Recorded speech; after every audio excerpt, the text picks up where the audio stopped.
Assalamualaikum warahmatullahi wabarakatuh. Halo pemirsa, apa kabar Anda hari ini? Beragam informasi akan kami sajikan dari wilayah Indonesia bagian Barat. Bersama saya Wanasari, inilah kabar Sumatera selengkapnya.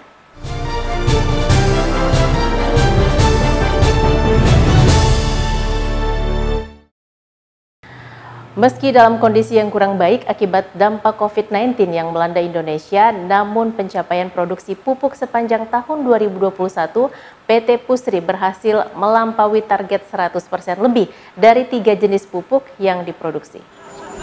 Sepanjang tahun 2021, realisasi produksi PT Pusri Palembang yang merupakan anak perusahaan PT Pupuk Indonesia Persero melebihi rencana kerja anggaran perusahaan atau RKAP. Pusri memproduksi 3 jenis pupuk yakni urea, amoniak, dan NPK.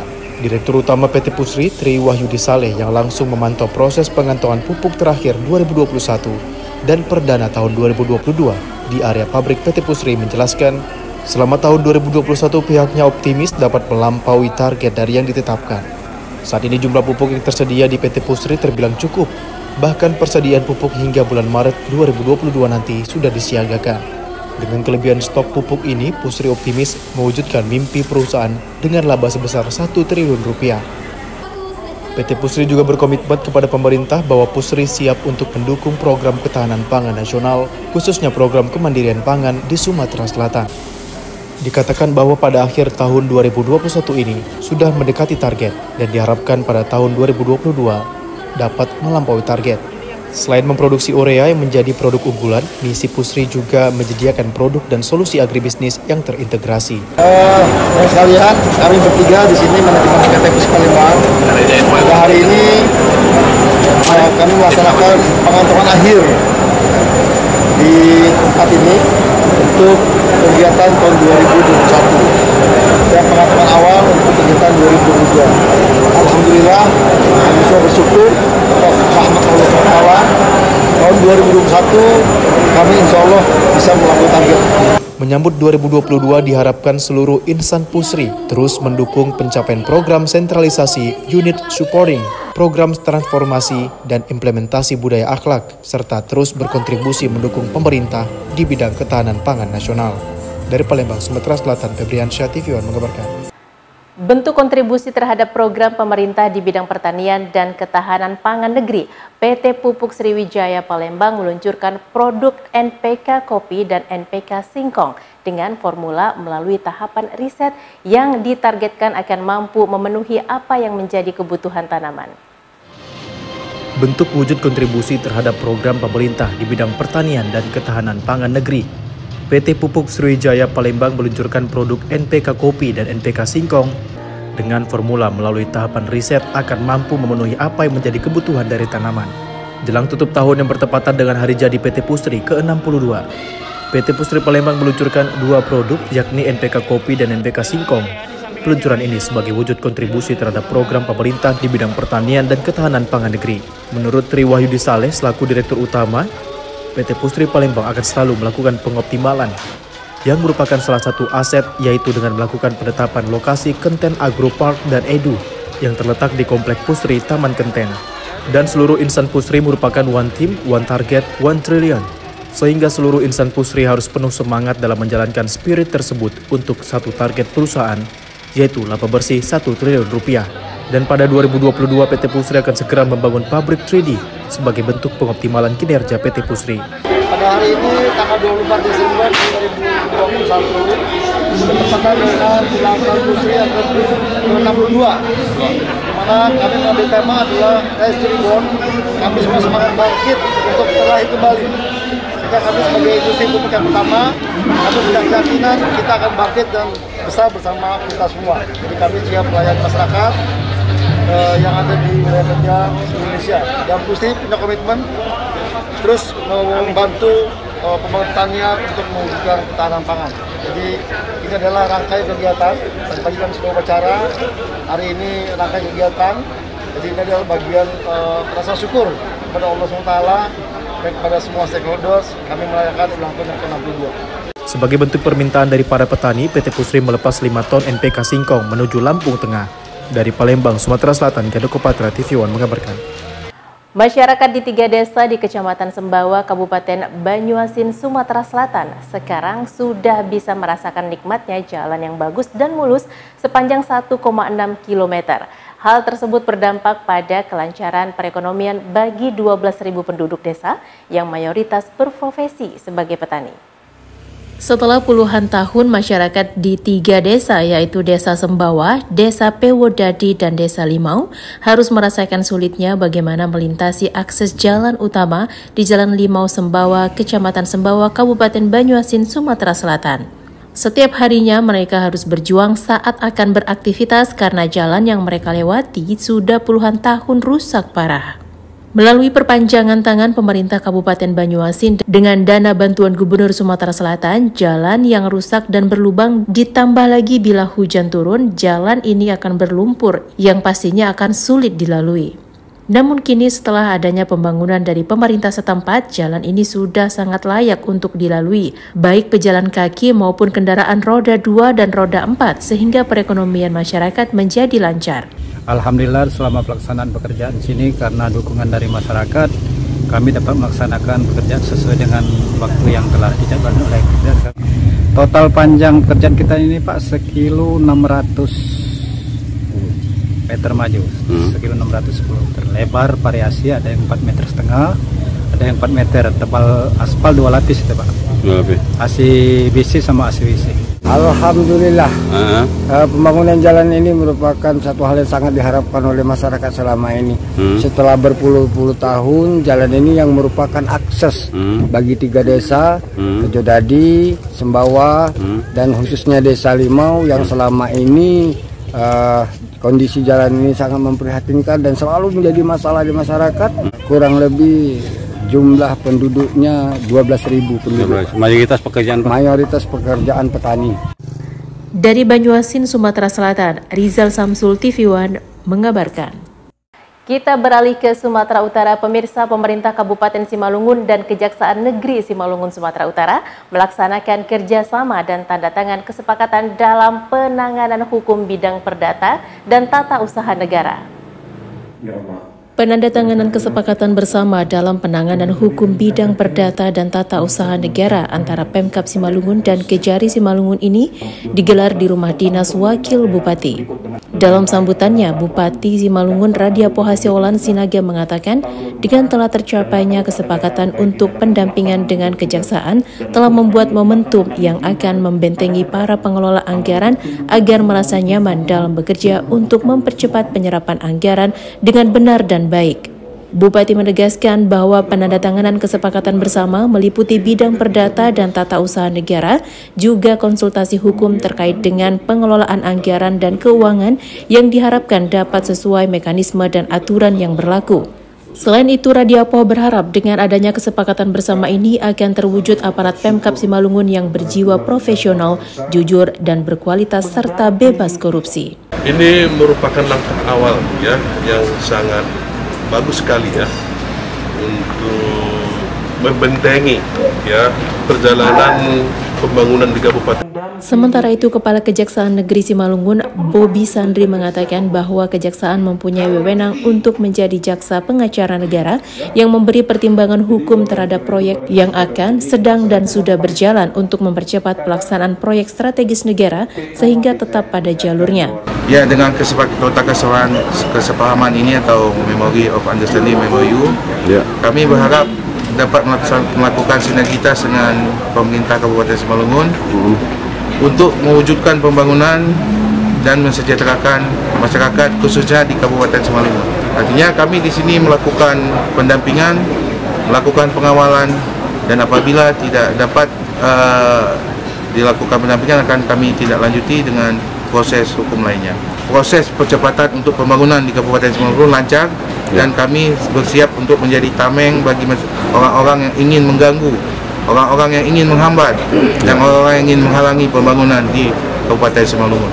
Menyambut gembira dengan adanya MOU hari ini, paling tidak ini akan bisa memperlancar segala kebijakan-kebijakan oleh OPD dan bisa mendukung program Bupati dalam membangun Kabupaten Simalungun menuju rakyat harus sejahtera. Momen penandatanganan tersebut ditandai dengan penandatanganan kesepakatan bersama penyerahan cindera mata berupa plaket antara Pemkab Simalungun dan Kejaksaan Negeri serta pemaparan tentang wewenang kejaksaan oleh Kepala Seksi Bidang Perdata dan Tata Usaha Negara Astri Heza Melisa.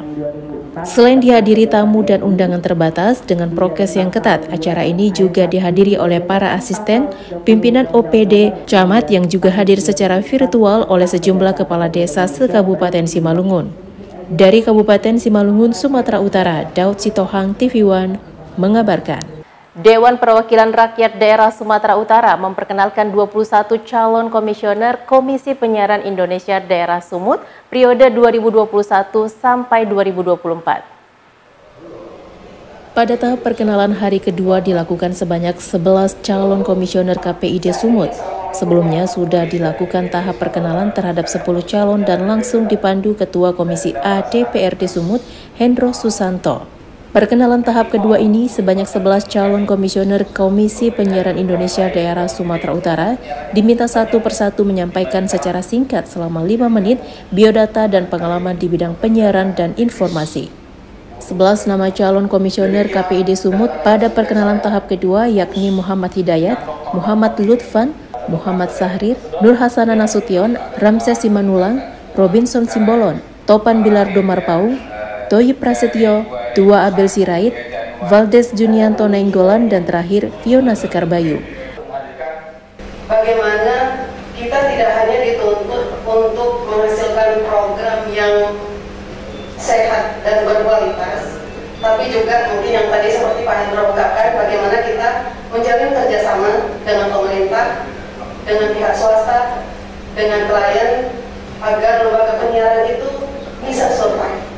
Kita harus punya tanggung jawab bagaimana menghadirkan kualitas penyiaran yang berkualitas di Sumatera Utara, dan khususnya di Undang-Undang 32 2002 meminta agar ke depan KPI lebih bergigi untuk menghadirkan konten 10% terhadap muatan lokal di Sumatera Utara dan tidak berulang-ulang.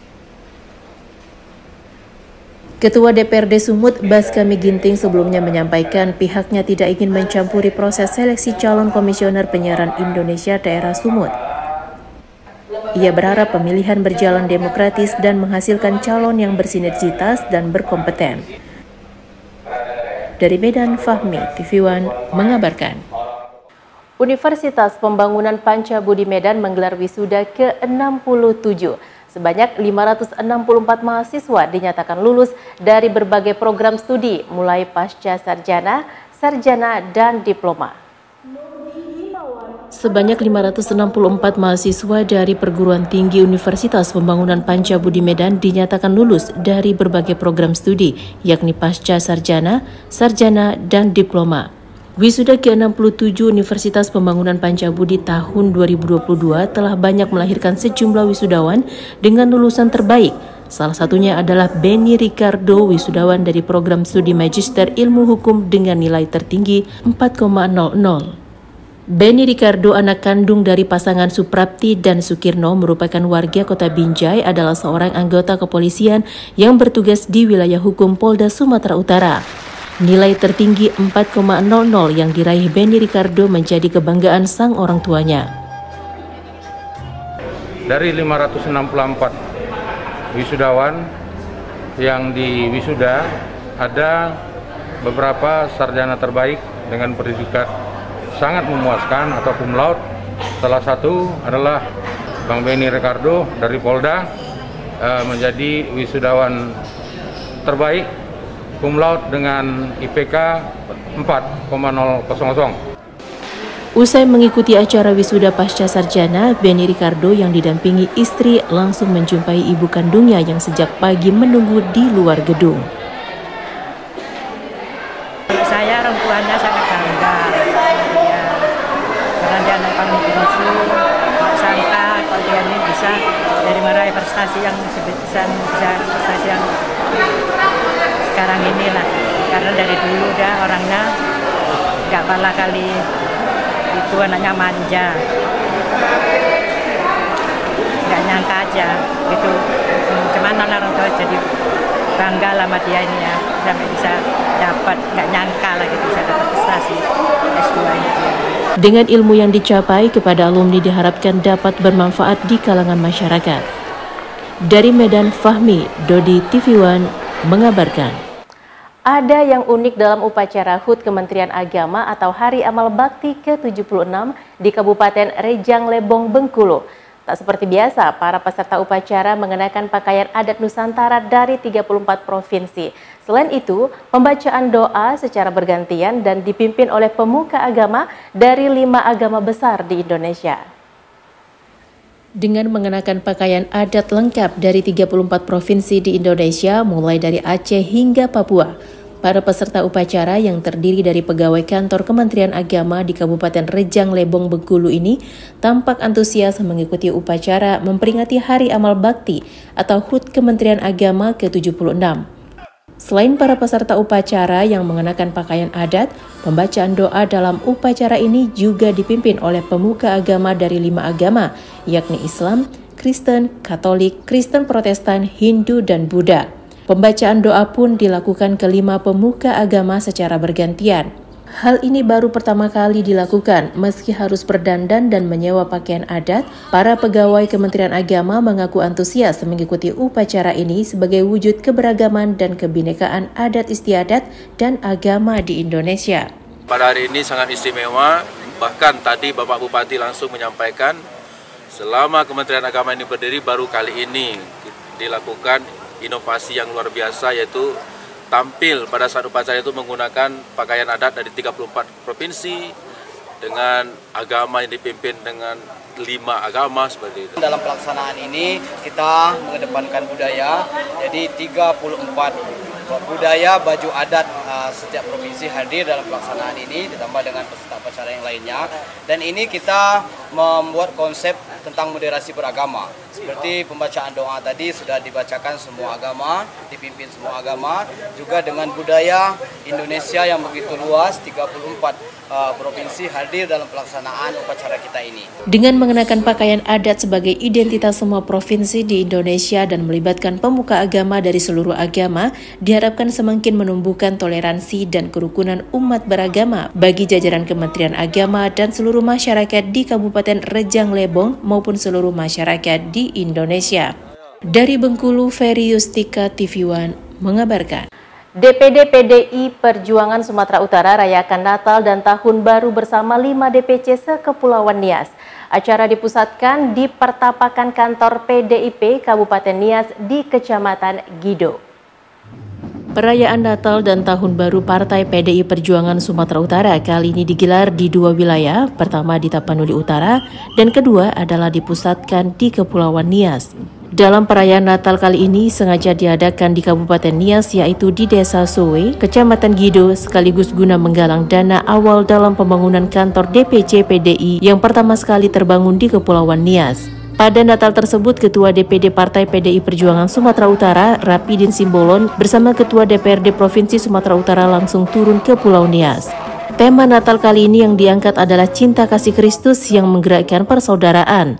Untuk memeriahkan Natal PDIP kali ini sejumlah paduan suara dan puji-pujian yang disampaikan dari beberapa perwakilan 5 daerah turut ditampilkan. Menyambut hari kelahiran Yesus Kristus, hari Natal, bahwa kader-kader PDI Perjuangan perlu juga kita memberikan hati yang sejuk, hati yang damai di dalam pelaksanaan perayaan Natal ini. Sengaja kita pusatkan juga untuk Natal PDI Perjuangan Provinsi Sumatera Utara di Kepulauan Nias ini.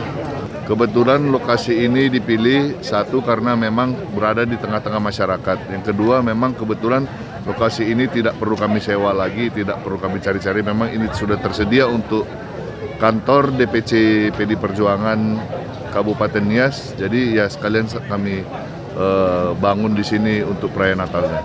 Sebagai simbol perayaan Natal, penyalaan lilin oleh sejumlah tamu undangan dan kepala daerah serta Ketua DPC PDI se-Kepulauan Nias turut mewarnai perayaan Natal kali ini. Di akhir acara, sejumlah anak yatim baik dari denominasi gereja hingga pesantren menerima tali asih dari panitia dan pengurus PDI Perjuangan. Dari kota Gunung Sitoli, Kepulauan Nias, Sumatera Utara, Ohneman Halawat, TV One mengabarkan. PT Jasara Harja Cabang Sumatera Utara merayakan ulang tahun ke-61. Milad juga dirangkai dengan launching 4 aplikasi milik PT Jasara Harja yang akan memberikan kemudahan pelayanan kepada masyarakat melalui sistem online. PT Jasara Harja Cabang Sumatera Utara merayakan hari puncak ulang tahun ke-61 yang berlangsung di kantor Jasara Harja, Jalan Gatot Subroto, Kecamatan Seisi Kambing Medan, Sumatera Utara, Senin lalu. HUT ke-61 ini dihadiri para pensiunan dan pegawai Jasara Harja Kabupaten Kota se-Sumatera Utara yang juga berlangsung secara virtual.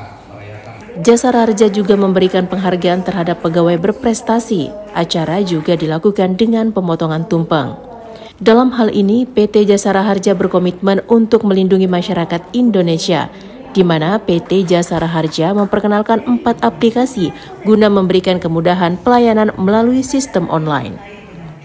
Baik, hari ini adalah merupakan perayaan puncak hari ulang tahun Jasara Harja yang ke-61 dan secara nasional itu sudah kita laksanakan upacara secara bersama. Ke depan Jasara Harja tetap dapat memberikan kontribusi terbaiknya dalam memberikan pelayanan terbaik kepada para masyarakat, khususnya para korban kecelakaan lalu lintas dan maupun angkutan penumpang. Hari ini kita juga meluncurkan ada 4 aplikasi dan semua aplikasi tersebut adalah bagaimana memberikan kemudahan, memberikan kelancaran, terlebih bagaimana memberikan customer satisfaction, high customer satisfaction terhadap para masyarakat, terhadap para customer, sehingga pelayanan kita kepada masyarakat itu semakin hari semakin baik.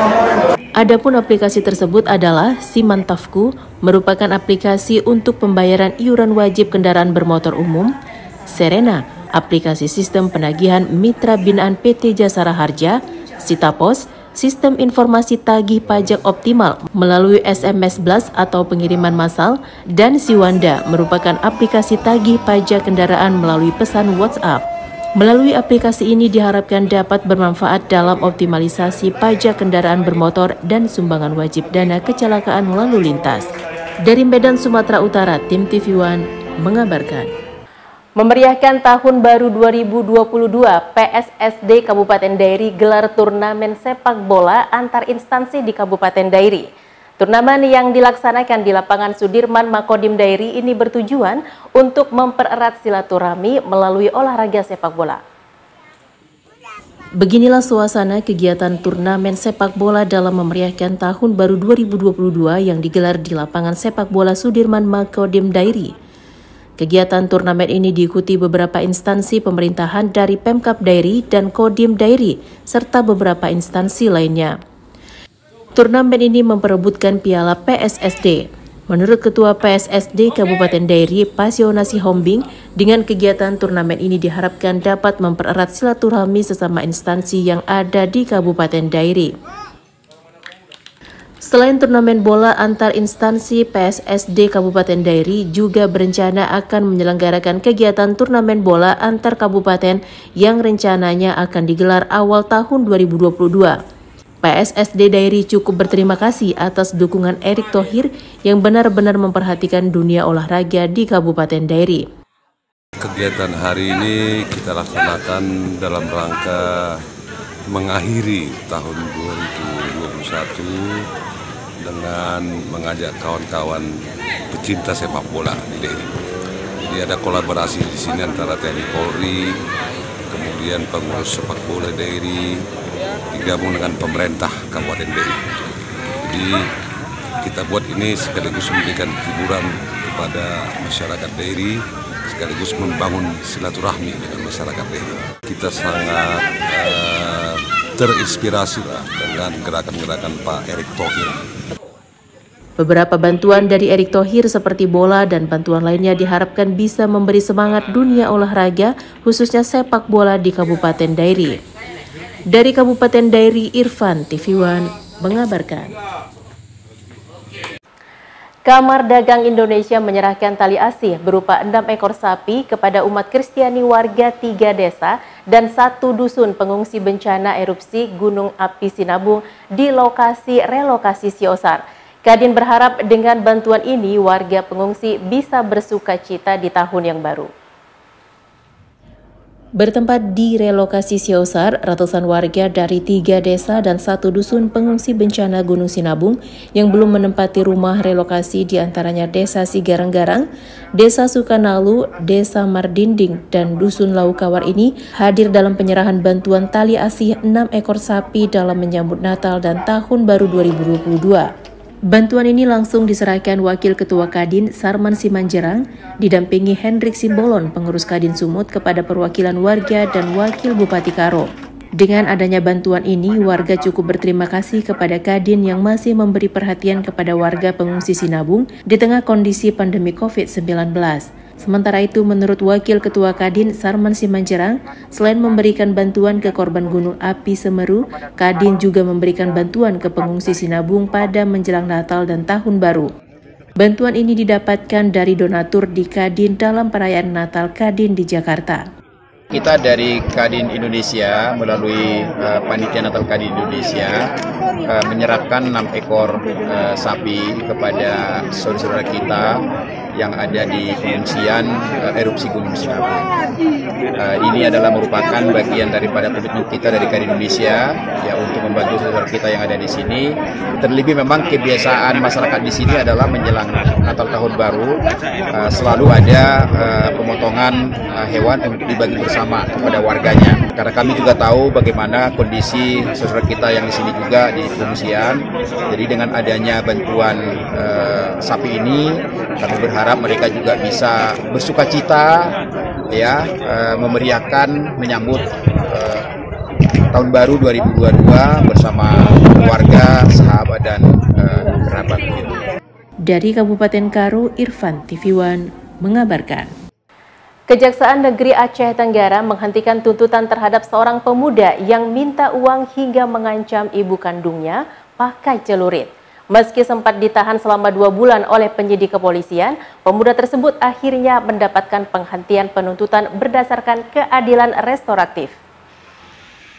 Sari Bandun Aisyah adalah seorang ibu berusia 58 tahun warga Desa Kuta Bantil, Kecamatan Lawe Bulan, Kabupaten Aceh Tenggara, yang merupakan korban pengancaman oleh anak kandungnya sendiri, yaitu tersangka Husni Ramadan berusia 29 tahun dengan menggunakan pisau. Tersangka mengancam akan membunuh korban. Atas perbuatan tersangka tersebut, korban merasa ketakutan dan selanjutnya melaporkan ke pihak kepolisian. Penahanan terhadap tersangka Husni dilakukan oleh penyidik sejak tanggal 27 Oktober sampai dengan 15 November 2021 dan perpanjangan penahanan oleh penuntut umum sejak tanggal 16 November sampai dengan 25 Desember 2021. Kepala Kejaksaan Negeri Aceh Tenggara, Saipullah, didampingi Jaksa Penuntut Umum Saipul Bahri, mengatakan selaku fasilitator untuk memfasilitasi proses perdamaian berdasarkan keadilan restoratif justice dengan melakukan upaya mediasi serta menandatangani kesepakatan perdamaian dan berita acara proses perdamaian dan administrasi yang dibutuhkan karena ibu dan keluarganya telah memaafkan tersangka. Motif anak yaitu Husni Ramadan kepada ibunya, yaitu ketika ibunya lagi di rumah tetangganya didatangi oleh anaknya untuk meminta uang. Jadi ibunya saat itu mengatakan tidak ada, sehingga anak tersebut, si Husni Ramadan, mengeluarkan senjata pisaunya dari belakang bajunya dengan mengancam apabila tidak diberikan uang, ibunya akan dibunuh. Dengan tercapainya kesepakatan perdamaian antara tersangka Husni Ramadan dengan korban Sari Bandun Aisyah, tersangka yang disertai dengan surat perdamaian dan surat pernyataan atas penyesalan perbuatan dari tersangka, selanjutnya dilakukan penangguhan penahanan terhadap tersangka Husni Ramadan. Dari Kabupaten Aceh Tenggara, Aceh, Lantra TV One mengabarkan. Anda kembali di Kabar Sumatera, pemirsa. Untuk meningkatkan pelayanan kepada masyarakat, pemerintah Kabupaten Batubara, Sumatera Utara meluncurkan mobil dapur umum dan mobil vaksinasi keliling. Peluncuran mobil dapur umum dan mobil vaksinasi keliling dilepas Gubernur Sumatera Utara Edi Rahmayadi dan Bupati Batubara Zahir, didampingi unsur Forkopimda dan Kepala Organisasi Perangkat Daerah Pemkab Batubara. Total ada 1 unit mobil dapur umum dan 2 unit mobil vaksinasi keliling yang disiapkan Pemkab Batubara. Selain itu, 1 unit mobil ambulans juga dihibahkan ke Kodim 0208 Asahan dalam peluncuran mobil tersebut. Nantinya mobil dapur umum digunakan untuk menyuplai bahan makanan siap saji jika terjadi bencana alam. Sedangkan mobil vaksinasi keliling akan digunakan untuk vaksinasi door-to-door dan menjangkau desa-desa yang jauh dari pusat pelayanan kesehatan. Dengan adanya mobil vaksinasi keliling ini diharapkan dapat menggenjot capaian vaksinasi di Batubara yang saat ini sudah mencapai angka 82%. Keberadaan mobil dapur umum dan mobil vaksinasi keliling ini pun diapresiasi Gubernur Edi Rahmayadi dan berharap dapat diikuti daerah lainnya. Tujuan hari ini adalah satu, melepas kendaraan dapur yang di pelayanan dapur untuk masyarakat kita yang dibuat oleh Bupati. Inilah apresiasi ini kepada Bupati dan Forkopimdanya, menyiapkan kendaraan untuk antisipasi apabila terjadi sesuatu bencana alam. Ini dapur ini sangat penting dan cepat prosesnya. Itu satu. Yang kedua, tadi ambulan untuk melayani masyarakat dalam vaksinasi. Bukan ambulan ya, kendaraan door to door yang disiapkan oleh Bupati. Yang ketiga, kendaraan yang untuk layanan kesehatan ambulan juga untuk Dandim. Saya tadi diundang Bupati untuk menyerahkan itu.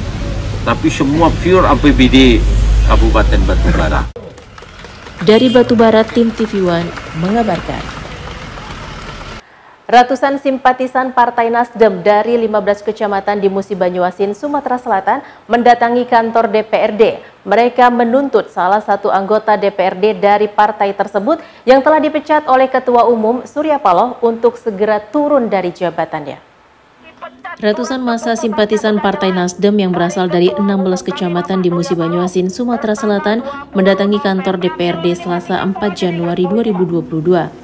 Massa menuntut kepada DPRD untuk segera menonaktifkan salah satu anggota DPRD berinisial AM dari Partai Nasdem Kabupaten Musi Banyuasin yang sudah dinonaktifkan oleh pimpinan Partai Nasdem Pusat. AM seharusnya dilaksanakan penggantian antar waktu atau PAW dengan digantikan oleh Cik Wairus yang juga merupakan kader Partai Nasdem.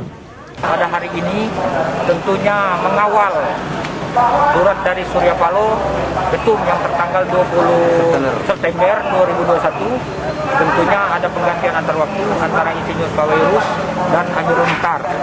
Ini sudah kasus mulai dari Pileg 2019 yang perselisihan suaranya itu 1 suara, tetapi dalam kebijakan ini sudah diputuskan oleh Mahkamah Partai, maka Insinyur Pak Wairus layak untuk menggantikan Saudara Amirul Mukhtar. Sementara itu, ratusan aparat TNI dan Polri Satpol PP diturunkan untuk menjaga ratusan massa yang memaksa masuk gedung DPRD untuk menemui Ketua DPRD. Kami merasa dilecehkan, Pak, oleh DPR ini, Pak, oleh Bupati. Dia hanya meneruskan sifatnya surat itu. Padahal anggota dewan yang sekarang jadi ini siapa nih? Yang sekarang jadi Amirul Mukhtar. Ini udah dipecat oleh Surya Paloh. Dipecat oleh DPP, Pak. Artinya dia bukan wakil partai lagi. Bukan jadi anggota lagi harusnya. Bukan jadi anggota lagi. Secara hukumnya mengikat itu, Pak. Aturan ini itu masih ikut rapat ya, Pak. Sementara itu terkait penonaktifan anggota DPRD berinisial AM, baik Ketua DPRD maupun AM tidak bersedia memberikan keterangan. Dari Musi Banyuasin, Sumatera Selatan, Puja Kusuma, TV One mengabarkan. Kuasa hukum PT Cahaya Maritim Indonesia atau CMI menggelar konferensi pers terkait masalah pembelian lahan dan aset milik PT Sintai Industri Shipyard atau SIS pada 2013 silam di daerah Tanjung Uncang, Batam, Kepulauan Riau. Lahan dan aset yang dibelinya melalui likuidasi dengan mengeluarkan biaya lebih dari 30 miliar rupiah ternyata digugat kembali oleh PT SIS. Dalam konferensi pers ini, kuasa PT Cahaya Maritim Indonesia, Agustianto, membeberkan polemik berinvestasi di kota Batam. Agustianto menyebutkan lahan seluas 7,7 hektar yang terletak di Jalan Brigjen Katamso, Tanjung Uncang, Batu Aji, Batam. Sebelumnya direncanakan PT CMI untuk membuka usaha reparasi dan perbaikan kapal.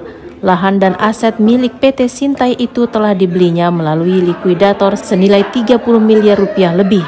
Penetapan likuidasi tersebut juga sah karena melalui putusan Pengadilan Negeri Batam nomor 539 PDT/2013/PN Batam. Namun biaya yang telah mereka keluarkan terancam hilang dan rencananya membuka usaha terancam gagal. Sebab PT SIS yang telah dinyatakan likuidasi oleh PN Batam menggugat kembali kepemilikan lahan tersebut. Berdasarkan putusan penetapan likuidator dan putusan kasasi dari Mahkamah Agung, kliennya bisa melakukan balik nama atas sertifikat lahan seluas 2,6 hektar dan PL seluas 5,1 hektar tersebut. Agustianto juga menyesalkan gugatan yang dilakukan PT SIS di PN Batam justru dikabulkan PN Batam dan dikuatkan oleh Pengadilan Tinggi Pekanbaru. Dalam putusan tersebut memutuskan bahwa penetapan likuidator yang dipegang oleh PT Cahaya Maritim Indonesia yang juga dikuatkan dengan putusan kasasi dari Mahkamah Agung tidak memiliki kekuatan hukum. Bahwa pembelian beretikat baik seharusnya dilindungi oleh undang-undang, baik di dalam hal KUH Perdata dan juga surat edaran Mahkamah Agung harus dilindungi oleh undang-undang. Tetapi dalam hal ini kami merasa sebagai pembeli beretikat baik tetapi tidak dilindungi oleh undang-undang tersebut. Jadi kami ingin mendapatkan suatu keadilan di mata hukum agar dapat memperjuangkan atau memberikan hak-hak kami yang seharusnya. Dalam hal ini kami tidak meminta hak-hak orang lain, tetapi kami hanya meminta hak-hak kami untuk dapat dipenuhi oleh hukum yang berlaku. Kami harap juga tidak ada intervensi dari pihak manapun terhadap perkara yang sedang berjalan ini. Sementara itu, Bali Dalo selaku Direktur PT Sintai Industri Shipyard menjelaskan mengenai kabar perusahaannya yang telah dinyatakan likuidasi tidaklah benar. Tidak ada dasar hukum yang pembubaran sebuah perseroan atau tidak dapat ditindaklanjuti lagi itu. Satu, syaratnya 3 tahun berturut-turut tidak melaksanakan kegiatan usaha. Dua kubu pemegang saham sama besar. Aset utang itu lebih besar daripada aset. Alamat pemegang saham tidak jelas. Kalau 4 syarat ini ada, baru boleh. Ini tak bisa dianalogi sebenarnya. Lalu terjadi itu, di saat itu kita menggugat, para pemegang saham menggugat pembubaran ini. Menggugatlah ke pengadilan ini. Di saat kita sedang menggugat, tadi pembubaran itu tetap oleh likuidator. Di saat kita menggugat, perusahaan ini dijual oleh likuidator ke PT Cahaya Maritim. Dari Batam, Kepulauan Riau, Alboin TV One mengabarkan. Polres Oku menggelar penyerahan hadiah 2 unit sepeda motor kepada masyarakat Oku yang namanya keluar dalam undian vaksinasi yang diselenggarakan Polres Oku beberapa waktu yang lalu. Pengundian tersebut dilaksanakan secara virtual di ruangan Fitcon yang disaksikan langsung oleh pejabat daerah dan kalangan akademisi. Kapolres Oku AKBP Danu Agus Purnomo menyerahkan secara langsung hadiah berupa 2 unit sepeda motor kepada masyarakat yang memenangkan undian vaksin yang diselenggarakan oleh Polres Oku. Bertempat di halaman Mapolres Oku, pemberian hadiah sepeda motor tersebut disaksikan langsung oleh pemerintah daerah dan akademisi yang ada di Oku. Kapolres Oku AKBP Danu Agus Purnomo mengatakan, program vaksinasi yang difokuskan kepada lansia ini telah dilaksanakan pada 22 hingga 31 Desember 2021 lalu. Kemudian dilakukan pengundian pemenang kepada peserta vaksin lansia bersama tim IT Universitas Batu Raja. Kapolres berharap hadiah yang diberikan dari Kapolda Sumsel ini dapat terus meningkatkan capaian vaksinasi dan meningkatkan keinginan masyarakat yang belum divaksinasi untuk dapat divaksin. Alhamdulillah, kami dari Polres Oku turut membantu kegiatan dari Kabupaten Ogan Komering Ulu untuk meningkatkan percepatan vaksinasi bagi masyarakat di Kabupaten Oku ini. Alhamdulillah sampai dengan akhir tahun kemarin secara umum pelaksanaan vaksinasi telah mencapai lebih dari 74%. Kemudian dari hal itu kami juga untuk berupaya mengejar target berikutnya, yaitu meningkatkan vaksinasi bagi lansia. Karena syarat 60% lansia ini untuk divaksinasi akan menjadi fondasi dasar untuk dilakukannya vaksinasi bagi anak-anak usia 6-11 tahun. Sehingga pada saat akhir tahun kemarin, alhamdulillah Bapak Kapolda Sumatera Selatan telah memberikan bantuan berupa 2 unit motor, dapatkan 2 orang pemenang para lansia, yaitu 1 orang dari Kecamatan Batu Raja Barat dan 1 orang dari Kecamatan Batu Raja Timur. Secara umum di Kabupaten Oku sudah mencapai 59% lebih, sehingga kami yakin dalam minggu ini kita akan mencapai 60% dan minggu depan insya Allah kita bisa dapat melaksanakan kegiatan vaksinasi bagi anak-anak usia 6-11 tahun. Dari Kabupaten Oku, Sumatera Selatan, Herman Sawiran, Bagus Mihargo, TV One mengabarkan. Informasi dari Oku, Sumatera Selatan tadi sekaligus menutup program Kabar Sumatera. Jangan lupa update berita terkini lainnya di kanal tv1news.com. Saya Wanasari dan seluruh kerabat kerja yang bertugas mengucapkan terima kasih. Assalamualaikum warahmatullahi wabarakatuh dan sampai jumpa.